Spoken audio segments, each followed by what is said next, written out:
జగన్ ర్యాలీలో ఫ్లెక్సీ ధరించిన వ్యక్తి ఎవరు అనేది ఇప్పుడు ఉత్కంఠగా మారింది. అయితే రవితేజపై అనుమానం వ్యక్తం చేస్తూ వైసీపీ ఎమ్మెల్యే చంద్రశేఖర్ పోస్టు పెట్టారు. ఆ ఫ్లెక్సీ పట్టుకున్న రవితేజకు టీడీపీలో సభ్యత్వం ఎందుకుంది, అతడి కుటుంబం ఏ పార్టీలో ఉందని, ఆ ఫ్లెక్సీ పట్టుకుని జగన్ దగ్గరకు వెళ్లమని చెప్పింది ఎవరు అంటూ ప్రశ్నలు సంధించారు వైసీపీ ఎమ్మెల్యే.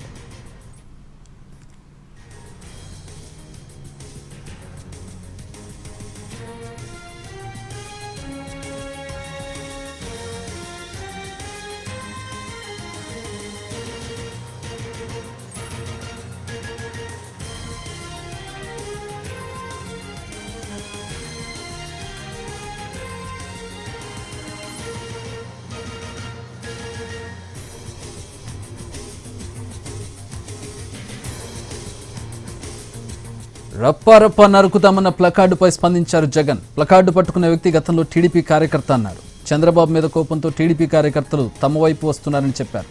రప్ప నరుకుతామనేది పుష్ప సినిమాలో డైలాగ్ అని, ప్లకార్డులో సినిమా డైలాగ్ రాయడం కూడా తప్పేనా అని నిలదీశారు జగన్.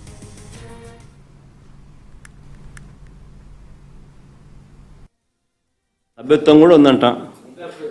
మళ్ళీ ఏదైతే నేమలే పాపం మనం అయినా కానీ ఏదో మారినాడు అనుకుందాంలే, సంతోషపడదాం. సార్, ఇందాక మీరు ఒక జీవో ఎక్స్ప్లెయిన్ చేశారు. టీడీపీ సింపథైజర్ కూడా చంద్రబాబు నాయుడు మీద కోపంతో మారినాడు అని చెప్పి సంతోషపడదాం. మారి టీడీపీని రపా కోసేస్తానని కూడా అంటున్నాడని కూడా సంతోషపడదాం. నిజంగానే బాధ ఉంటుందేమో కదా వాళ్ళకు కూడా. అన్ని పథకాలు ఎగరగొడతా ఉన్నాడు, అన్ని అబద్ధాలు అయిపోయినాయి, ఫీజు రీయింబర్స్మెంట్ లేవు, ఆరోగ్యశ్రీ లేదు, రైతులకు పెట్టుబడి సహాయం రావడం లేదు, పెట్టుబడి గిట్టుబాటు ధరలు రావడం లేదు, మరో పక్క అబద్ధాలు మోసాలతో సూపర్ 6లు లేవు, సూపర్ 7లు లేవు. మరి ఆయన బతుకులు చిన్నాభిన్నం అయిపోయిన పరిస్థితుల్లో ఆయనలో మార్పు వచ్చిందేమో.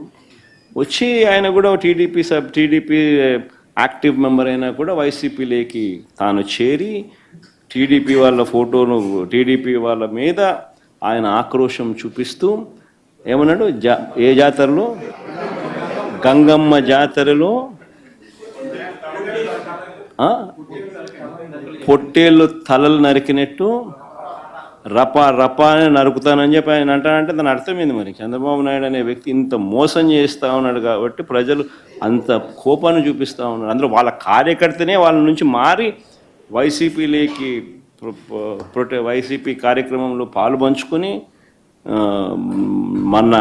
మన అభిమానస్తుడై నెక్స్ట్ టీడీపీ ప్రభుత్వంలో టీడీపీ వాళ్ళను రపా ఏం జాతరలోది, గంగమ్మ జాతరలో ఏం పొట్టేలు తల నరికినట్ట రపా నరుకుతాను. మంచిది కదా.